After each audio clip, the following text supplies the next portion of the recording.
ముందుగా శ్యామలాంబ తల్లికి నాకింత జ్ఞానాన్ని అందించిన నా గురువైనటువంటి బ్రహ్మర్షి సుభాష్ పత్రిజీ గారికి నా ఆత్మ ప్రణామాలు తెలియజేసుకుంటూ ఆత్మ బంధువులందరికీ ఆత్మ ప్రణామాలమ్మ. మార్నింగ్ హిమవంతుని కథ చెప్పుకున్నాం.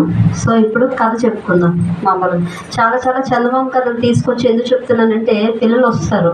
పిల్లలు ఒకప్పుడు మనకు బుక్స్ ఉండేవి, చక్కగా చదివేవాళ్ళం. కానీ ఇప్పుడు అసలు లేవు ఎక్కడ స్టోరీస్ కానీ బుక్స్ కానీ. అందుకే అప్పుడప్పుడు మధ్యలో కథలు కూడా చెప్తున్నాను, పిల్లలు కూడా వినడానికి బాగుంటుంది. అన్నీ మన దేవతలవి రాక్షసివి అయిపోతున్నాయని మధ్యలో ఒక్కొక్కసారి కథలు చెప్తా, పిల్లలు కూడా అవి కూడా వింటూ ఉంటారు అనేసి. సో కథ మంచి చెప్తున్నాను, చాలా బాగుంటుంది. సో ఒకప్పుడు ఉజ్జయిని రాజ్యాన్ని విక్రమసేనుడు అనే మహారాజు పరిపాలించేవాడు. విక్రమసేన మహారాజు ఆయన వివాహం చేసుకున్నారు. పిల్లలు కలగలేదు, సంతానం పిల్లలు కలగలేదని మళ్ళీ రెండో వివాహం చేసుకున్నారు. ఆవిడకి కూడా సంతానం కలగలేదు. ఆవిడకి సంతానం కలగకపోతే మళ్ళీ మూడో వివాహం చేసుకున్నారు. మూడో వివాహం చేసుకున్న తర్వాత ఆ మూడో భార్య గర్భవతి అయింది. అయినప్పుడు ఈ మొదటి ఇద్దరికి కూడా ఈర్ష్య వచ్చింది. మా ఇద్దరికి సంతానం కలగలేదు, ఈమెకి కలిగింది అని వీళ్ళు ఈర్ష్య మొదలయ్యింది. ఈర్ష్య మొదలైన తర్వాత చూస్తున్నారు సమయం కోసం. కరెక్ట్గా ఈవిడ ప్రసవం టైం దగ్గర పడింది అన్నప్పుడు రాజుగారు వేరే చోటుకు వెళ్ళే సమయం అంటే వెళ్ళాల్సిన అవసరం వచ్చినప్పుడు ఆయన బయటికి వెళ్ళారు. ఈవిడికి ప్రసవం వచ్చింది. ప్రసవం వచ్చి ఒక మగ పిల్లడు పుట్టాడు. ఈమె స్పృహలో లేదు. వాళ్ళు ఏం చేశారు, ఆ పిల్లల్ని తీసేసి అక్కడ ఒక కుక్కలు పెట్టేస్తారు, చచ్చిపోయింది. పిల్లల్ని తీసేసి షిఫా అనే ఒక నది ఉండేది, ఆ నదిలో ఒక బుట్టలో పెట్టి విడిచిపెట్టేస్తారు. ఆ పిల్లవాడు వెళ్ళిపోతాడు. రాజుగారు వచ్చి చూశారు. వచ్చేసరికి మీకు కుక్క పుట్టిందండి అని చెప్పాడు. రాజు ఆశ్చర్యపోయాడు. కుక్క పిల్ల పుట్టడం ఏంటి అని అంటే అదే పుట్టిందండి, చచ్చిపోయింది. ఇదేంటిది, పిల్లలు ఇన్ని సంవత్సరాలు లేరు అనుకుంటే ఇలా జరిగిందని చెప్పి దాన్ని తీసి బయటపడేసి ఆయన నిజంగా నమ్మేశాడు. అయిపోయింది. ఈ బాబు బుట్టలో వెళ్తున్నాడు కదా, ఈ నది ఒడ్డున ఉన్నవన్నీ రాజుగారి తోటలే. ఆ రాజుకి ఒక్కొక్కరిని కాపలా పెడతాడు కదా, అక్కడ సుజనమిత్రుడు అనే వ్యక్తి ఆ రాజుకి ఆ తోటకి కాపలా, ఆయన యజమాని కింద ఉండి అవన్నీ చూసుకుంటూ ఉంటాడు. ఆయనకి ఈ వెళ్ళిపోతున్న బుట్ట కనబడింది, అందులో బాబు కనబడ్డాడు. ఆయన తీసి తెచ్చుకున్నాడు. ఆయనకి పిల్లలు లేరు. దేవుడు నిజంగా నాకు పిల్లలు లేరు, దేవుడు వరప్రసాదంగా ఇచ్చాడని దేవదత్తుడు అని పేరు పెట్టుకున్నారు. నిజంగా ఎంతో అందంగా ఉంటాడు. ఎందుకు, చక్రవర్తులు ఆబ్వియస్లీ వాళ్ళు అందంగానే ఉంటారు. పిల్లడు ఎంతో తేజస్తో ఉన్నాడు. ఉన్న తర్వాత ఇంకో 4 ఏళ్ళు గడిచేసరికి ఈ పిల్లవాడు ఇక్కడ పెరుగుతున్నాడు. 4 ఏళ్ళ తర్వాత మళ్ళీ ఆమెకు గర్భం వచ్చింది. మళ్ళీ గర్భం వచ్చినప్పుడు మళ్ళీ ఈసారి రాజుగారు ఉన్న ఆ మంత్రసానులు అంటారు కదా, వాళ్ళతో మాట్లాడి ఏం చేశారు, ఆడపిల్ల పుడితే ఆ పిల్లని తప్పించేశారు. మళ్ళీ ఈసారి కుక్క పిల్లనే పెట్టారు అక్కడ. మళ్ళీ అదే పని చేశారు. రాజు ఈసారి కూడా అంత గుడ్డుగా నమ్మి ఇలాంటి వ్యక్తిని చేసుకున్నానేది, దీని మొహం చూస్తేనే నాకు అసహ్యం వేస్తుందని తీసుకెళ్ళి చెరసాలలో పడేశారు ఆవిడని. ఈ పిల్లని కూడా తీసుకెళ్ళి అలాగే బుట్టలో పెట్టి నదిలో వదిలేస్తారు. వదిలేస్తే ఆమె కూడా నిజంగా ఆయనకే దొరికింది, ఆ సుజనమిత్రుడికే దొరికింది.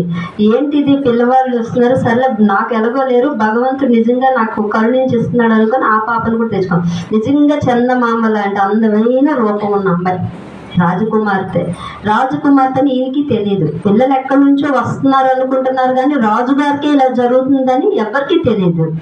ఆ పాపకి చంద్రావతి అని పేరు పెట్టుకున్నారు. అంత అందమైన పాపని ఆయనే పెంచుకుంటున్నారు. పెంచి పిల్లల్ని పెద్ద చేసుకుంటారు. ఆ కుర్రవాడికి ఒక 20 సంవత్సరాల వయసు వచ్చింది, ఆ అమ్మాయికి ఒక 16 వచ్చింది. వీళ్ళిద్దరికీ కూడా ఆయన చిన్నప్పటి నుంచి ఆ తోటలోనే ఉంచుకుంటా ఆ కుర్రవాడికి కత్తిసం, విలువిద్యలు అవన్నీ నేర్పించాడు. ఈ అమ్మాయికి సంగీతం, వీణ ఇవన్నీ పాపకి నేర్పించాడు. ఎన్నో సందర్భాల్లో ఆయన చెప్దాం అనుకునేవాడు, మీరు మాకు దొరికారు అనేసి, మా సొంత పిల్లల కాదు చెప్పాలని అనుకుంటారు. చెప్పాక వీళ్ళు ఏమనుకుంటారో, విడిచిపెట్టి వెళ్ళిపోతారేమో ఒక భయంతో ఆ తండ్రి చెప్పలేకపోతుండే వాళ్ళ తల్లిదండ్రులు. అలాగే వాళ్ళిద్దరూ ఎక్కువ వయసు ఉన్నవాళ్ళు, వీళ్ళు దొరికారు కానీ సొంత పిల్లలు కాదు కదా, వయస్సు మేరపడి ఆయన మరణించాడు. అతను మరణించినప్పుడు ఈ భార్య దిగులుగా ఉంది. భార్యకి 2 దిగులు, ఒకడు భర్త పోయాడు, 2 వీళ్ళకి చెప్పాలా వద్దా, ఇప్పుడు నాకెవరు తోడలేరు, చెప్తే వీళ్ళు విడిచి వెళ్ళిపోతే నాకెవరు ఉండరు. ఆ దిగులుతో ఆమె చెప్పకంట 3 నెలల తర్వాత ఆమె కూడా మరణించింది. సో ఈ విషయం రహస్యంగా ఉండిపోయి ఎవరికి తెలియదు.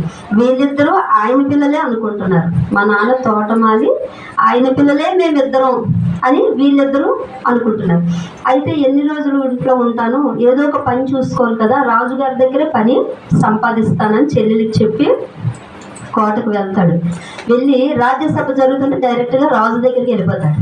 రాజుగారికి ఇబ్బంది చూడగానే ఎక్కడో ఆనందం, మనకి తెలియకపోయినా లోపల ఉంటుంది కదా, ఆ ఆనందంతో చూస్తున్నాడు. ఎవరు రాజకుమారులా ఉన్నాడు, ఎంత అందంగా ఉన్నాడు, ఈ లోపల ఆనందం వస్తుంది, కానీ విషయం అయితే తెలియదు కదా. చూస్తున్నాడు. ఏం నాయన వచ్చావు, ఎవరంటే ఇలా నేను సుధరమిత్రుడు, మీ దీని దగ్గరే మా నాన్నగారు పనిచేసేవారు, మీ తోట ఆయన మరణించారు, మాకు ఇప్పుడు ఏమి ఎక్కడి నుంచి ఎలాగా డబ్బు అనేది రావట్లేదు మీరు కష్టపడడానికి, సో నాకు మీరే ఉద్యోగం ఇవ్వండి, నాకు ఇలాగా అస్త్రశస్త్రాలు తెలుసు, కత్తి సాము కూడా తెలుసు, మీరు కావాలంటే పరీక్ష పెట్టుకొని నాకు మీ దగ్గర ఏదైనా పని ఇప్పించండి అన్న. అనగానే ఆయనకు ఒక మంత్రి ఉన్నాడు, రణవర్మ. ఆయన కోపం వచ్చింది. రాజునే డైరెక్ట్గా నువ్వు వచ్చి కలుస్తావా, మంత్రి నన్ను కదా అడగాలి, అడగకంటే నువ్వు రాజు దగ్గరికి వస్తావా, ఇలా ఎవరు పెడితే వాళ్ళు వస్తే ఇవ్వకూడదు మహారాజా, ఈయన బయటికి పంపించండి అన్న. అనగానే ఆయన అన్నాడు, రాజుని కలిసే అవకాశం లేదనుకోండి మీ దగ్గరికి వచ్చి నేను కదా, కానీ ఇప్పుడు రాజుని డైరెక్ట్గా కలిసినప్పుడు మిమ్మల్ని ఎందుకు మధ్యలో నేను అడగాలి, ఈయన కొంచెం ధైర్యవంతుడు కదా, రాజ్య లక్షణాలు ఉంటాయి కాబట్టి మీరు కావాలంటే నన్ను పరీక్ష పెట్టుకోండి, పరీక్ష చేస్తే ఇమ్మని అడుగుతున్నాను కదా, మామూలుగా నేను ఉద్యోగం ఇమ్మని అడగలేదు కదా. అయితే సరే పరీక్ష పెట్టండి అని రాజుగారు అన్నారు. మంత్రికి అన్నాడు, పరీక్ష పెట్టమని అడుగుతున్నాడు కదా, కొన్ని పెట్టండి అని అంటే ఆ మంత్రి కుమారుడు జయచంద్రుడు అని ఉన్నాడు.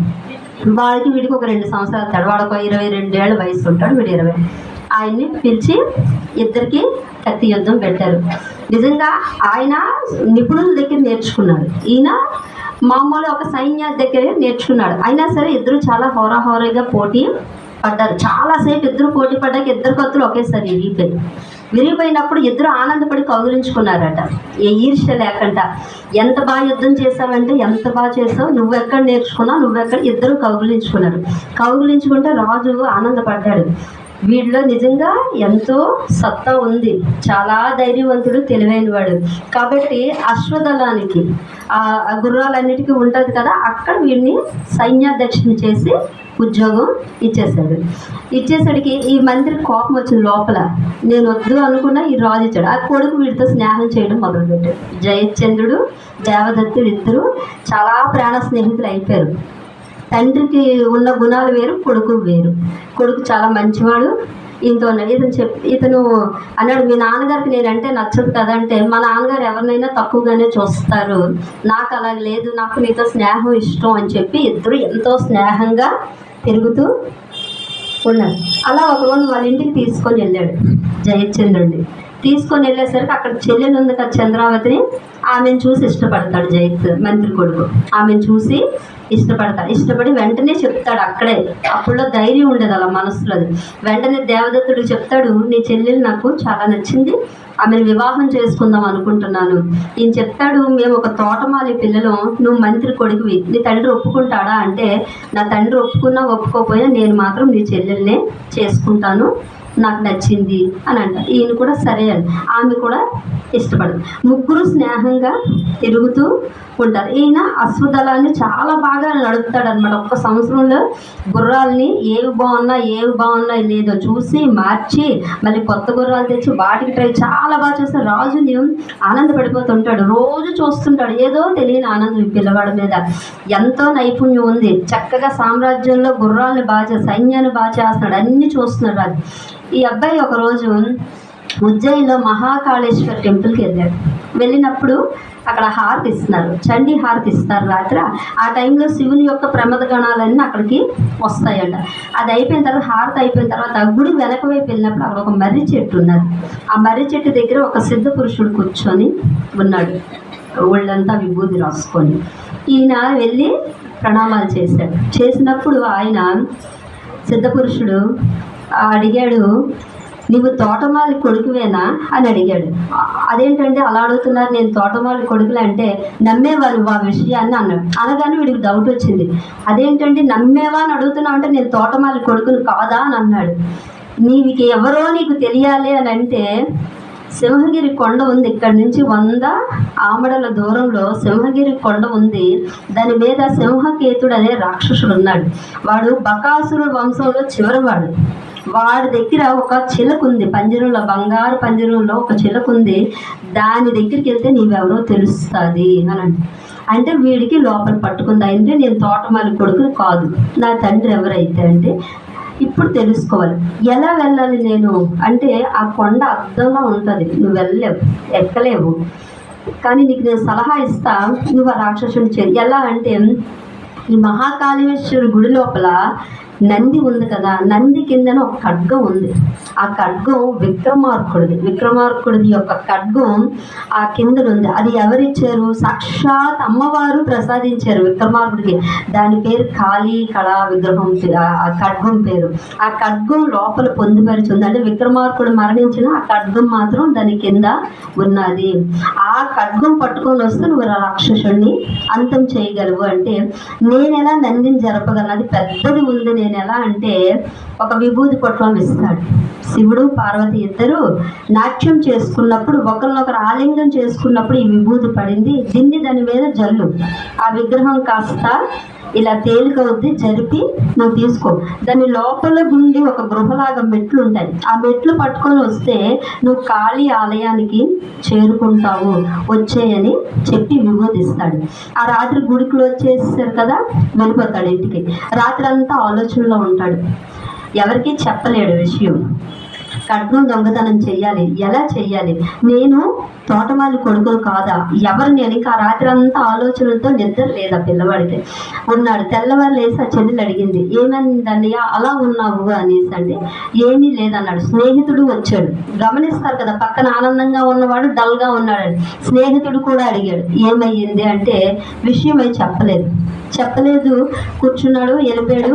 అక్షతలకు సర్వీస్ చేస్తున్నాడు. సాయంత్రం వచ్చాడు, ఉత్తరం రాశాడు. స్నేహితుడికి ఒక ఉత్తరం, చెల్లెలికి ఒక ఉత్తరం. అప్పుడు స్నేహితుడికి వివరంగా రాశాడు, నేను ఒక పురుషుడిని కలిశాను, ఆయన చెప్పాడు ఇలాగా నాకు పలానా దగ్గరికి వెళ్ళమన్నాడు, నేను అక్కడికి వెళ్తున్నాను, నా చెల్లిని జాగ్రత్తగా చూసుకో అని చెప్పాడు. ఆ చెల్లెలికి రాశాడు, నేను దేశ పర్యటన చేయడానికి వెళ్తున్నాను, అన్నీ తెలుసుకొని వస్తానని ఆమెకు అలా ఉత్తరం రాశాడు. రాజుగారికి ఒక ఉత్తరం రాశారు, రాజుగారు నేను రాజ్యంలో అన్ని కనుక్కోవడానికి వెళ్తున్నాను, మనకి ఏం అవసరమో ఏం లేదు, ప్రతిదీ నేను కనుక్కొని వస్తాను, నా చెల్లెల్ని చూసుకోండి అని 3 ఉత్తరాలు రాసి ఆ రాత్రి గుళ్ళోకి హారతికి ముందే వెళ్ళిపోయి ప్రదక్షిణ చేసి ఆ పెద్ద లింగం దాని వెనక్కి దాగుకుపోతాడు. హారతి అంతా అయిపోయాక గుడికి వచ్చేసేస్తాడు. గుడికి వచ్చేసిన తర్వాత ఈయన ఆ నందిని నెట్టగానే కొంచెం బరువుగా ఉంటే జరుగుతుంది. జరిగిన తర్వాత ఆయన దగ్గర ఉన్న కత్తి దీంతో దాన్ని కష్టపడి ఏదో చేసి పక్కకి జరుపుతాడు. జరిపినప్పుడు లోపల ఒక చిన్న సొరంగంలా కనబడుతుంది. దాని లోపలికి వెళ్ళేసరికి అక్కడికి ఖడ్గం ఉంటుంది. ఇది విక్రమార్కుడి ఖడ్గం తీస్తాడు, చాలా బరువుగా ఉంటుంది. ఆ ఖడ్గం తీసి చూస్తే ఎన్ని వజ్రాలతో పొదిగి ఉంటుందో, అది సాక్షాత్ అమ్మవారు ఇచ్చింది, నిజంగా అద్భుతంగా ఉంటుంది ఆ కత్తి. దాన్ని తీసి పట్టుకొని ఆ మార్గంగా వస్తుంటాడు. చాలా చీకటిగా ఉంటుంది, ఎన్నో పుర్రులు ఉంటాయి. ఒక దగ్గరికి వచ్చి అలసట అనిపించి కూర్చున్నప్పుడు ఇంకొక ఆలోచన వచ్చింది. ఆయన విభూది ఇచ్చాడు, విభూది చల్లితే నంది జరుగుతుందని చెప్పారు. నేను విభూది చల్లలేదు, చల్లగంట నంది జరిగింది. అంటే వీడు అబద్ధం చెప్పాడు అనమాట. నన్ను ఖడ్గం పట్టుకొని రమ్మన్నాడంటే దీని వెనక్కి ఏదో కుట్ర ఉంది. ఇప్పుడు నేను చేసింది కరెక్టా కాదా? అక్కడి నుంచి కత్తి తెచ్చేసాను దొంగతనం చేసి. వెళ్ళలేను, ముందుకు వెళ్తే వాడితో పరిస్థితి ఏంటో అర్థం అవ్వట్లేదు, ఏం చెయ్యాలని ఆలోచనలో పడ్డాడు. ఏదైతే అయ్యింది మధ్య వరకు వచ్చేసాను కాబట్టి ఖడ్గం పట్టుకొని ముందుకు వెళ్దాము, ఆ తర్వాత ఏదైతే చూసుకుందామని చెప్పి అలాగా గృహంలో నుంచి ఆ చీకట్లోనే బయటికి వెళ్ళినప్పుడు ఏదో అతనికి తగిలినట్టు అనిపిస్తే చూస్తారు, ఒక గేట్లా ఉంటుంది పాతది. దాన్ని ఓపెన్ చేసినప్పుడు అది పైకి ఇలా వెళ్తూ ఉంటుంది. పైకి వెళ్తూ ఉంటే ఆ పైకి వెత్తేసరికి అక్కడ చిన్న వెలుగు కనబడుతుంది, ఏవో మంత్రాలు వినబడుతున్నాయి. అప్పుడు అర్థమవుతుంది, కాళీ ఆలయం వస్తుందని చెప్పారు కదా, అమ్మవారి విగ్రహం అనమాట. అమ్మవారి విగ్రహం వెనక్కి గేట్ ఉంది. ఈయన తీసుకొని వెళ్ళేసరికి వాడు ఆ విగ్రహం ఎలా ఉంటుందంటే మన తాంత్రిక విద్యలు చేస్తారు కదా, అమ్మవారు ఆ రూపంలో ఉండి అక్కడ విగ్రహం ఉండి వాడు తాంత్రిక విద్యలన్నీ చేస్తూ ఉంటాడు ముగ్గులేసి. అప్పుడు వీడికి నా అనుమానం నిజమే, వీడి ఖడ్గం తెమ్మన్నాడంటే నన్ను బలిచ్చేస్తాడు ఈ ఖడ్గంతోనే అమ్మవారికి అని అర్థమైపోతుంది. వెళ్ళేసరికి వాడు కళ్ళు తెరుస్తాడు. కళ్ళు తెరవగానే ఖడ్గం తెచ్చావా అని అడుగుతాడు. వీడు ఒక్కటి అడగలేదు, నా యోగక్షేమం అడగలేదు, ఎలా వెళ్ళాడు ఖడ్గం అడిగాడంటే వీడి ఆలోచన ఖడ్గం మీదే ఉంది కనుక నేను ఇవ్వకూడదు, నేను ఖడ్గం ఇవ్వను అని అన్నాడు. అనేసరికి వాడు అసలు రూపం బయటకు వచ్చింది. ఇద్దరు గొడవ పడ్డారు. గొడవ పడితే వీడి దగ్గర పెద్ద ఖడ్గం అంతకుమించింది ఏముంది, అమ్మవారి ఇచ్చింది, దానితో ఒక్క పోటు పొడిచాడు కత్తి పొట్టలోని. పొట్టేసరికి రక్తం అంతా వచ్చింది. ఆ ఖడ్గం కొన్న ఇదేంటంటే రక్తం పడితే దాని తాలూకు శక్తి పెరిగిపోద్ది అనమాట. ఒక్కసారి రక్తం చిండితే అది వేడెక్కిపోయి దాని శక్తి 100 అయిపోతుంది అనమాట ఖడ్గం. వీడికి రక్తం వచ్చేసింది బయటికి. వచ్చేసిన తర్వాత ఎంత పని చేసావు, ఎంత సంపాదించుకున్న సిద్ధులన్నీ నావి పోయేయి అని అంటే, ఎందుకు నువ్వు ఈ పని చేసావు, నన్ను బలి ఇవ్వడానికే కదా అంటే, నిజమే, ఒక రాకుమారుని బలి ఇవ్వాలనుకున్నావు, నువ్వు రాకుమారుడివి, అందుకే నేను బలి ఇవ్వాలనుకున్నాను. అయితే నేను ఏ రాజుకు రాకుమారుని అంటే, నాకు ఇప్పుడు చెప్పడానికి లేదు, నా సిద్ధులు పోయాయి, నా శక్తి పోయింది, మరి నేను చెప్పడానికి లేదు, కాబట్టి చిలకే చెప్తుంది. నేను చెప్పిన ఆ మాట అయితే నిజమే, చిలకకి తెలుసు అంతా, కాబట్టి నువ్వు ఆ చిలక దగ్గరికే వెళ్ళి విషయం తెలుసుకొని వీడు మరణిస్తాడు. మరణిస్తే ఆ కత్తి పట్టుకొని దాన్ని శుభ్రం చేసి పట్టుకొని మళ్ళీ ప్రయాణం అవుతాడు. ఇంకొక 50 ఆమడలు దూరం ఉంది. వెళ్తున్నప్పుడు అక్కడ ఒక ఊరు తగులుతుంది. అది మేఘాలయ. అక్కడ ఒక నది ప్రవహిస్తుంటుంది. ఆ ఊరు వెళ్తారు. ఆ ఊరు వెళ్ళినప్పుడు అక్కడ సత్రంలోని రాత్రికి ఉంటాడు. ఆ సత్రంకి ఉన్న యజమానికి ఒక కుమార్తె ఉంటుంది. ఈయన రాత్రికి బస్ చేసుకోవడానికి ఇస్తారు, ఆహారం పెడతారు. ఆమె ఇద్దరు కూర్చొని రాత్రి అంతా మాట్లాడుతుంటారు. ఆ అమ్మాయి పేరు సువర్ణవల్లి దేవదత్తుడు. ఇద్దరు రాత్రి అంతా చాలా విషయాలు మాట్లాడుకొని ఇద్దరు స్నేహితుల కింద అవుతారు. తర్వాత పడుకుండిపోతారు ఎవరి ఇద్దరిలోకి వాళ్ళు. ఉదయం లేచేసరికి కేకలు వినబడుతుంటాయి, పెద్దవి కేకలు వినబడిపోతే ఆ అమ్మాయి ఏడుస్తూ ఉంటుంది. వెంటనే కళ్ళు తెరిచి చూస్తాడు. ఏమయ్యింది అని అడుగుతాడు. అడిగినప్పుడు ఆ తల్లిదండ్రులు చెప్తారు, ఈ దేశపు రాజు యొక్క బావ వీడు, వాడు చాలా చాలా నీచుడు, ఎంతమందినో చెరిచేశాడు, ఈ రోజు నా కూతురు మీద పడ్డాడు, వచ్చి ఈమెను తీసుకొని వెళ్ళిపోతున్నాడు, ఈమెను కూడా చెరిచేస్తే ఎవరు వివాహం చేసుకుంటారు బాబు అని ఏడిస్తే, నేను కాపాడుతాను అని చెప్పి మళ్ళీ ఖడ్గం ఉంది కదా చేతిలో.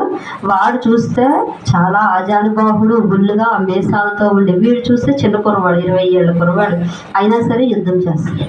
కత్తితో యుద్ధం చేసి వాడి కాళ్ళు అవి నరికేసి అమ్మాయిని కాపాడతాడు. ఆ అమ్మాయి ఇంకా పట్టుకుంటాడు, నేను నిన్ను వివాహం చేసుకుంటాను, నువ్వు నాకు నచ్చావు. మీకు ఫస్ట్ నుంచి ఉన్న క్వాలిటీ ఏంటంటే, ఎంతసేపు పని చేసుకున్నాను, సేవ చేసుకున్నాను అది తప్ప స్త్రీ గురించి ఆలోచన ఉండేది కాదు. ఎవరిని చూడాలని కానీ, చాలా అందమైన వాడు, ఎంతమంది చూసినా ఎవరి వైపు కూడా కన్నెత్తి చూసేవాడు కాదు. ఆ ఆలోచన కూడా ఉండేది కాదు, స్త్రీని చూడాలన్న ఆలోచన కూడా వచ్చేది కాదు. 24 గంటలు పని మీదే తపన, పని చేయాలి, కష్టపడాలి, పోషించుకోవాలి, రాజుకు సేవ, అదే ఉండేది ఆలోచనలు. అంత దీనిగా వెళ్ళాడు. ఆయన చెప్తాడు, నాకు అలాంటి ఉద్దేశం లేదు, నాకు చంద్రావతి ఒక చెల్లు ఉంది, ఇక్కడ ఒక చెల్లు ఉందని అనుకుంటాను తప్ప నాకు ఆ ఉద్దేశం లేదు, నాకు ఇంకా సాధించాల్సింది చాలా ఉంది, నేను చాలా పెద్ద పని మీద వెళ్తున్నాను, కాబట్టి నన్ను క్షమించని చెప్పి అక్కడి నుంచి బయటికి రాగానే స్నేహితుడు ఎదురవుతాడు, జయచంద్రుడు. లెటర్ రాశాడు కదా, అదంతా చదివి స్నేహితుడు వస్తాడు.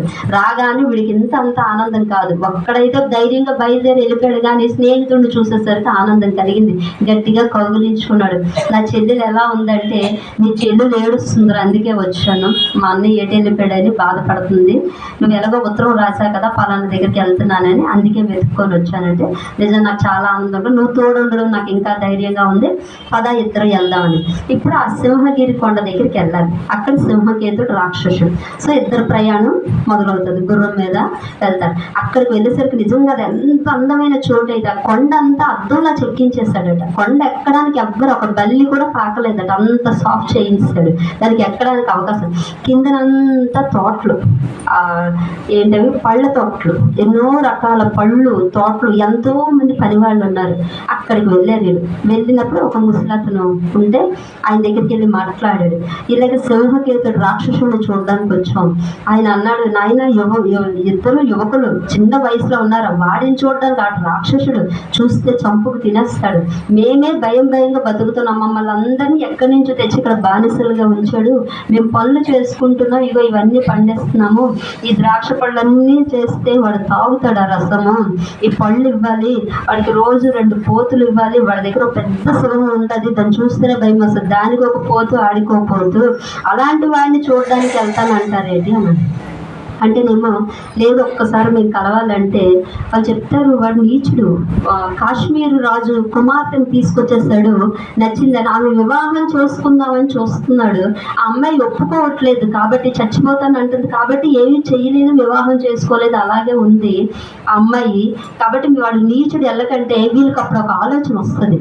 ఆలోచన చెప్తారు, లేదు మేము మనస్తత్వ శాస్త్రవేత్తలు, అంటే మనస్సును మార్చగలం మాటలు.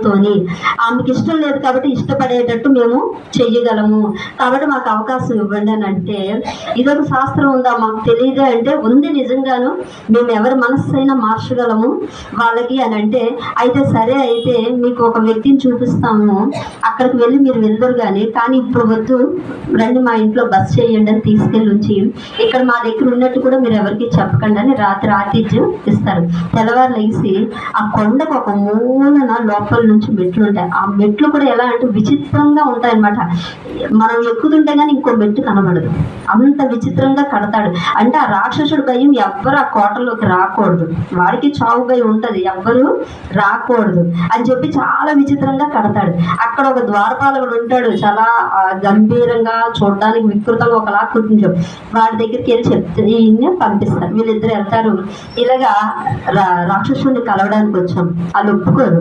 రాక్షసుడిని కలవడం ఏంటి, నువ్వంటే లేదు, మేము ఇలా మనస్తత్వ శాస్త్రవేత్తలు, ఆ తత్వం మాకు తెలుసు, మేము మార్చగలం, ఇలాగ ఆ రాకుమారిని మార్చడానికి మమ్మల్ని పిలిపించారు అని అంటే, అయితే సరే రాజుగారికి కబురు పెడతానని చెప్పి కబురు పెడితే రమ్మనమని అంటారు. వీళ్ళు మెట్లు ఎక్కుతూ ఉంటే వీళ్ళు పంపిస్తే లోపల వజ్రాలు ఉన్నాయి, బ్లూ కలర్, రెడ్ కలర్, ఆ వజ్రాల లైటింగ్ ఆ మెట్లకు అనమాట. అంటే అలాంటి వజ్రాలతో లోపల కట్టాడు. మెట్టు ఎక్కుతూ ఉంటే ఆ లైటింగ్ పడుతుంటే అవే ఇది ఇంకో లైటింగ్ లేదు, ఆ లైటింగ్ తో పైకి వెళ్ళిపోయారు. కొండ అంటే ఎంత పెద్దది, లోపల ఎన్నో మెట్లు విచిత్రంగా ఉన్నాయి. పైకి వెళ్ళేసరికి ఇంకా విచిత్రంగా. ఆ రాక్షసుడికి ఉన్న గుణం ఏంటంటే, ఎక్కడ ఏది విచిత్రం కనబడితే దాన్ని తెచ్చేసుకుంటాడు, వాడికి అది పిచ్చి అనమాట. పైకి వెళ్ళేసరికి ఒక చెట్టు ఉంటుంది, ఆ చెట్టు దాని అంతటా అదే పాడుతుంది సంగీతం, అందమైన చెట్టు పాటలు పాడుతుంది. వేణు ఉంది, దానంతటా అదే వేణు వాయిస్తుంది. అంత అందమైన ఉన్నాయి, పెద్ద ఉద్యానవనం అనమాట. మామూలుగా చూడాలంటే 2 కళ్ళు చాలా, అంత అందమైన కోట కట్టాడు. పైన కోట వెళ్ళాడు. వీళ్ళు రాక్షసులు అంటే అనుకున్నారు, వాడికి ఏదో కూరలు ఉండే, జుట్టు ఉండే, అలా ఏమీ లేదు. వీళ్ళ మీద వీళ్ళు 6 అడుగులు అయితే అటు 7.5 అడుగులు ఉన్నాడు, పుష్టిగా ఉన్నాడు, కానీ మంచి దుస్తులు నగలు వేసుకొని కూర్చొని ఉన్నాడు. వీళ్ళు చూసారంటే రాక్షసుడు అంటే మేమేమో అనుకున్నాం, వీడేంటి ఇలా ఉన్నాడు అని అనుకున్నారట. అది కూడా పక్కన పెద్ద సింహం ఉంది. వీళ్ళని చూసి ఒక్క దూకపోయేసరికి ఆ పక్కన ఉన్నవాడు అనేసరికి ఆగినప్పుడు రాక్షసుడు అడిగాడు, ఎందుకు వచ్చారు, మీరు రాణిని తీసుకొచ్చారు కదా, ఆమె మనస్సు మార్చడానికి ఇలాగ మేము శాస్త్రవేత్తలు అంటే. ఆయన అన్నారు, ఇలాంటిది ఒకటి ఉందా, నేను ఎప్పుడు వెళ్ళలేదే అన్నాను. లేదు నిజంగా ఉందా, ఆ మనస్సు మారుస్తాం మేమంటే, అవునా నిజమా అనేసి ఆమెను పిలిపిస్తారు. నిజంగా ఆమె ఎంత సౌందర్యం అంటే, ఆమె చూడాలంటే 2 కళ్ళు, అసలు అంత అందమైన స్త్రీ అంటే చంద్రలేఖ వస్తుంది, చిత్రలేఖ లోపల నుంచి వస్తుంది. ఎంతవరకు ఎక్కడ మనసు పాడిన దేవదత్తుడు చిత్రలేఖను చూడగానే ప్రేమలో పడిపోతాడు. అక్కడ మనస్సు పడిపోయాడు ఆవిడ మీద. ఆవిడ చూస్తూ నిలబడిపోతాడు, వచ్చిన విషయం వదిలేస్తాడు, ఆవిడ చూస్తూ. ఆవిడ కూడా ఈయన రాజకుమారుడే, చాలా అందగాడు, ఈయన చూస్తూ ఆవిడ నిలబడిపోతుంది. ఎంతసేపు అయితే ఇద్దరు ఒకళ్ళు చూపుదే. వీడికి కోపం వస్తుంది రాక్షసుడికి, దేనికి వచ్చావు, ఏం చేస్తున్నావు, ఎందుకు మీ ఇద్దరు అలా చూసుకుంటున్నారు అనేసరికి అప్పుడు తేరుకుంటాడు. తేరుకొని ధైర్యంగా చెప్తాడు, ఆమె నేను ప్రేమించాను, నేను తీసుకెళ్ళిపోతాను. అంతే రాక్షసుడి. నువ్వు ఏం చెప్పి వచ్చారు, ఏం చేస్తున్నారు మీరు, ఎవరు ఆస్థానంలోకి వచ్చారా తెలుసా మీకు అని అనేసి ఇంక వీడు ధైర్యం, ఖడ్గం ఉంది అంతే, ఖడ్గం చేయదు, దా ఇద్దరు యుద్ధం చేద్దాం, చాలా ధైర్యంగా పిలుస్తాడు, రా యుద్ధం చేద్దాం. వాడు నవ్వుతాడు, మీరు ఎంత ఉన్నారు, నేను ఎంత ఉన్నాను, నీకు ఏంట్రా ఎంత ధైర్యం అంటే, నీకు యుద్ధం వచ్చు కదా రా అని ఖడ్గం తెస్తాడు. ఈ జయచంద్రుడు సింహం మీదకి వెళ్తాడు, ఈయన రాక్షసుడి మీదకి వెళ్తాడు. పాపం జయచంద్రుడికి సింహంతో యుద్ధం రాపోయినా స్నేహితుడి కోసం తప్పించుకొని కష్టపడుతుంటాడు. వీడు ఈ ఖడ్గం పట్టుకొని యుద్ధం చేస్తాడు. ఆ రాక్షసుడికి ముందు ఒక చెయ్యి నరికేస్తాడు. నరికేసరికి రక్తం ఎప్పుడు పడుతుందో దీని శక్తి పెరిగిపోతుంది. రక్తం పడగానే ఈ ఖడ్గం యొక్క శక్తి పెరిగిపోతుంది. ఆ తర్వాత చేతులు కాళ్ళు నరికేస్తాడు. ఆ నరికిన తర్వాత అప్పుడు సింహం మీదకి వెళ్తాడు. స్నేహితుడు అంతవరకు తప్పించుకుంటుంటే సింహానికి కూడా నరికేసి ఇద్దరిని పడేసినప్పుడు చంద్రలేఖ చెప్తాడు, చంద్రలేఖ ఆ లోపల బంగారు పంజరంలో చిలక ఉంటుంది, ఆ చిలకని తీసుకొని రా అంటే ఆమె వెళ్ళి లోపల వెళ్ళి వీళ్ళు ఇక్కడ యుద్ధం సరిపెట్టేస్తారు, వాడిని చంపేస్తారు. చంపేసరికి అక్కడ ఉన్న ప్రజలకు ఆనందం. ఇద్దరు వచ్చారు కుర్రవాళ్ళు, వచ్చిన కుర్రవాళ్ళు ఇద్దరు చిన్నపిల్లలు కానీ రాక్షసుడిని చంపేశారు. అందరూ ఆనందం వచ్చేసారు కొండ మీదకి. వచ్చేసి అంత ఆనందం కాదు, వీళ్ళందరూ బానిసలుగా బతుకుతున్నారు. అక్కడ ఆడి మేపలేక చస్తున్నారు. ఇంతలో ఆమె ఆ చిలకని పట్టుకొని వచ్చింది. బంగారు పంజరంలో నిజంగా ఇంద్రధనుస్సు చేసినంత అందం ఉంటుందట ఆ చిలక. ఆ చిలకని పట్టుకొని వచ్చారు. రాగానే వీడు అడిగాడు ఆ చిలకని. మాకు ఆ చిలక వెంటనే వీడిని చూసి జయం జయం దేవదత్త అని పిలిచిందట. వెంటనే ఆశ్చర్యపోయాడు. ఒక రాజు కదా అంటారు, అంటే నేను ఎవరు అని అడిగారు. ఇప్పుడు చెప్పను, నేను ఇక్కడ చెప్పను, సమయం వచ్చినప్పుడు చెప్తాను, ఇక్కడి నుంచి నన్ను తీసుకొని పదండి అని చెప్పింది. అంటే ఆ కొండ దిగి కిందకు వచ్చారు. వాళ్ళందరూ కింద ఆనందం అనమాట.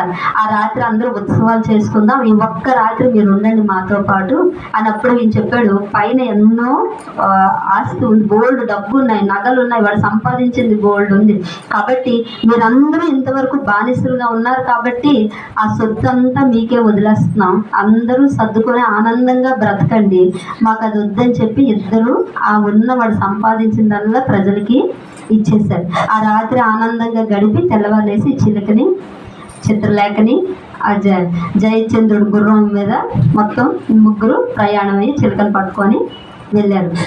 వెళ్తున్న మధ్యలో చిలక నిజంగా వేదాలు చెప్తుంది, ఎన్నో చెప్తుంది. అప్పుడు అడిగాడు, ఎవరు నీవు అని చిలకని అడిగితే, వ్యాస మహర్షి మా తాత, సుఖ మహర్షి నా తండ్రి, సుఖ మహర్షి కుమారుడు నేను, నాకు శాపం ఉంది, ఆ తర్వాత నా తండ్రి నాకు చిరంజీవిగా బతుకని వరం ఇచ్చాడు, నేను ఎన్నో యుగాల నుంచి ఉన్నాను, అన్ని యుగాలు చూశాను నేను అని చెప్పింది ఆ చిలక. అంత పవర్ఫుల్ చిలక. అయితే నేను ఎవరని మళ్ళీ అడిగాడు. ఇప్పుడు చెప్పను నేను, పద వెళ్దాము. అలా రాజ్యంలోకి వచ్చి రాజు దగ్గరికి వెళ్ళారు. రాజు దగ్గరికి వెళ్ళి రాజు దగ్గర ఆ చిలకను పెట్టి, రాజా ఈ చిలక చెప్పింది వినండి అని చెప్పినప్పుడు అప్పుడు ఆ చిలక అంటది, కానీ ఒక్క షరతు ఏంటంటే పంజరంలోంచి నన్ను విడిచిపెట్టేయాలి, నేను విషయం చెప్పాక స్వేచ్ఛగా వెళ్ళిపోతాను. ఆ సిద్ధుడు నన్ను పట్టుకున్నాడు, బంధించాడు, ఆ సిద్ధుడి దగ్గర నుంచి రాక్షసుడు పట్టుకెళ్ళిపోయాడు నన్ను, ఎంతవరకు బందీగా ఉన్నాను, కాబట్టి నాకు స్వేచ్ఛ కావాలి, స్వేచ్ఛను ఇస్తానంటే విషయం చెప్తానంటే మేమేం చేసుకుంటాం, నీకు స్వేచ్ఛను ఇచ్చేస్తామంటే అప్పుడు రాజుకు చెప్పింది, రాజా నీ తర్వాత వంశాన్ని ఉద్ధరించడానికి రాజ్యాన్ని ఏలడానికి కొడుకు లేడని ఏడుస్తున్నావు, ఈ దేవదత్తుడే నీ కుమారుడు అని చెప్పింది. చెప్తే మంత్రి ఉంటాడు కదా, వారికి ఈర్ష్యతో ఉన్నాడు కదా, నువ్వు చెప్పిన దానికి రుజువు ఏంటి అని అడిగాడు. ఇప్పుడే ఇప్పిస్తా, మీ ఇద్దరు రాణులు ఉన్నారు కదా, వాళ్ళు పిలవండి ఇద్దరిని. అప్పటికే వాళ్ళిద్దరూ పశ్చాత్తాపడుతున్నారు. రాజ్యానికి వారసులు లేకుండా చేశారు, ఆ రోజు ఈర్ష్యతో చేశారు, కానీ ఈరోజు రాజ్యానికి వారసులు లేడుగా, ఆ బాధపడుతున్నారు. వాళ్ళు పిలిస్తే నిజంగా ఇద్దరు ఒప్పుకున్నారు, మేము అలా తప్పు చేస్తాము, నదిలో విడిచిపెట్టేస్తాము అని చెప్పి ఒప్పుకున్నారు. ఒప్పుకోగానే వాళ్ళిద్దరిని రాజ్య బహిష్కరణ చేశారు. మీ తల్లి 20 సంవత్సరాలుగా చెరసాలలో ఉంటుంది. ఆ తల్లికి విముక్తి కలిగించాడు కొడుకు. అప్పుడు ఆమెకి జైలు నుంచి తీసుకొచ్చి అప్పటి నుంచి రాజు రాజ్యాన్ని ఇచ్చి రాజుని చేశాడు. చిత్రలేఖ వివాహం చేసుకొని తల్లిదండ్రుల పాపం 4 సంవత్సరాల నుంచి బాధపడుతున్నాడు, ఈయన ఎత్తిపోయారని. వాళ్ళకి కబురు పెట్టారు, నీ కుమార్తె ఎంతో ఆనందంగా ఉంది బాగుంది, మా దగ్గరే మీరు రండి అని చెప్పాడు. ఇక్కడ మంత్రి కొడుక్కి చెల్లెలిచ్చి వివాహం చేసి అందరూ ఆనందంగా ఉన్నారు. కథ కలిసి బాగుందా? ఓకే, జై గుర్తు. సో ఎందుకు చెప్తున్నానంటే మన పిల్లలకి చందమామ కథలు తెలియదు అసలు. ఇలాంటి చిన్నప్పుడు చదివే వాళ్ళం మనం, చాలా సరదాగా ఆ బుక్స్ చదవడం ఎంతో ఆనందాన్ని పొంది. విక్రమార్కుడి కథలు ఎంత బాగుండేవో చదువుతుంటే. ఇప్పుడు వాళ్ళకి అవి ఏం తెలియట్లేదు. నేను ఎప్పటి నుంచో ఫస్ట్ నుంచి మిగతావన్నీ చెప్పుకొని వచ్చా. శివుడివి, పార్వతివి, సరస్వతివి, ఇంకా అందరి దేవుళ్ళు ఆల్మోస్ట్ కవర్ చేసి చెప్పేస్తాను. ఇప్పుడు అనిపించింది ఇంకా పిల్లలు ఇప్పుడు సెలవులు ఇచ్చేస్తారు, ఎలాగో మొబైల్లో పట్టుకుంటారు. రోజుకు ఒక కథ విన్నా చాలు, వాళ్ళకి ఒక కథ ఆనందాన్ని ఇస్తుంది పిల్లలకి. రాత్రి ఎలాగో చాలా మంది పేరెంట్స్ చెప్పమంటున్నాను, ఈ మొబైల్ పెట్టేదానికి చక్కగా పిల్లలు వింటారు ఈ కథలు. ఇలాంటి ట్విస్టులు ఉంటుంటే మరీ ఆనందపడతారు అన్నమాట. సో అందుకు ఒక్కొక్కసారి అవి చెప్తున్నాను, ఇవి కూడా చెప్తున్నాను. సో ఇది అయిపోయింది కాబట్టి ధ్యానం గురించి ఒక్క 10 నిమిషాలు మాట్లాడేసుకుందాం. ధ్యానం నేను ఉదయం కూడా చెప్పాను, ధ్యానం చేస్తే కాదు, తపన ఉండాలి. ఫస్ట్ ఆఫ్ ఆల్ చెయ్యాలని తపన, చెప్పాలని తపన, ఈ 2 ఉండాలి. ఈ 2 ఉంటేనే నువ్వు జీవితంలోని ముందుకు వెళ్ళగలవు. ఎవరికి ఏ పొజిషన్ ఊరికే రాదు, కష్టపడితే వస్తుంది. కష్టపడితే ఆ కష్టం వెనక వాళ్ళ తపన ఉంటుంది. తపన తపన తపన, సాధన సాధన సాధన, తపన తపన తపన. ఉదయం కూడా నేను చెప్పా, ఆత్మ నీ గురువు గారు చెప్పినప్పుడు తపన మొదలైంది. నేను తెలుసుకోవాలని మొదలైంది. అది తెలుసుకున్న తర్వాత నేను ఆత్మ తెలుసుకున్న తర్వాత కూడా నేను చెప్పడానికి ఇదవలేదండి. అప్పటినా కూడా ఆత్మ తెలుసుకున్నాను, కానీ అనారోగ్యం నుంచి బయట పడిన తర్వాత మాత్రం నాలో చెప్పాలని కలిసి వచ్చింది. ప్రతి ఒక్కరికి ఇది అందించాలి ఈ ధ్యానాన్ని. అందుకని ఎంత నాకు ఫోర్స్ చేసినా నేను చెప్పలేదు.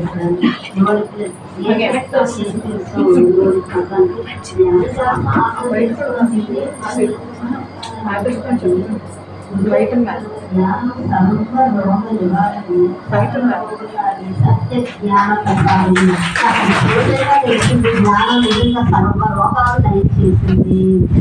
సకల భోగాలంటే ఐశ్వర్యం అక్కర్లేదండి. తృప్తే భోగం. 100 సార్లు చెప్తా, తృప్తే నీకు వచ్చే భోగం. నాకు 1000 రూపాయల చీర కట్టినా, 5000 కట్టినా, 500 కట్టినా నాకు మార్పు ఉండదు. ఏదైనా అదే ఫీలింగ్, అదే తృప్తి, అదే భోగం. దానికి మించింది ఇంకోటి లేదు. అది భోగం. సత్య జ్ఞాన ప్రసాదిని. నీ జ్ఞానం వచ్చేస్తుంది. ఎక్కడ ఎలా మాట్లాడాలి, ఎక్కడ ఎలా ఉండాలి, ఎలా ప్రవర్తించాలి, ఏం చెయ్యాలని జ్ఞానం వచ్చేస్తుంది. ఏ విషయాన్ని తీసుకోవాలి, ఏ విషయాన్ని విడిచిపెట్టాలి. మనకి తెలియనంత వరకు తీసుకోకుండా విషయాలు తీసుకొని పట్టుకుంటున్నాము. విడిచిపెట్టట్లేదు, చెయ్యట్లేదు కాబట్టి అనారోగ్య పాలైపోతున్నాము. ఏం తీసుకోవాలా, భగవంతుడికి సంబంధించి, ఆధ్యాత్మిక సంబంధించి ఏ విషయాన్నైనా పట్టుకోండి. ప్రాపంచకానికి సంబంధించిన విషయాలు విడిచిపెట్టండి. అప్పుడు మీరు ప్రశాంతంగా ఉండగలరు. ప్రాపంచకాన్ని పట్టుకున్నామా దుఃఖం, ఆధ్యాత్మికలు పట్టుకుంటే ఆనందం. మనకు ఆనందం కావాలా, దుఃఖం కావాలా? ఆనందం కావాలంటే ఆధ్యాత్మికలు పట్టుకోవాలి, ధ్యానం చెయ్యాలి, భగవంతుడిని పట్టుకోవాలి. ఆయన పట్టుకుంటే అయితే ఆనందం ఆనందం ఆనందం. అందులోనే ఉంది. ఎక్కడున్నాడు శివుడు, ఎక్కడున్నాడు శివుడు ఎక్కడ దేవుడు అడేవాడు. దేవుడు నువ్వేరా బాబు, దేవుడు నీలోనే ఉన్నాడు. శివుడు ఎక్కడా లేడు, లోపల ఉన్నాడు శివుడు.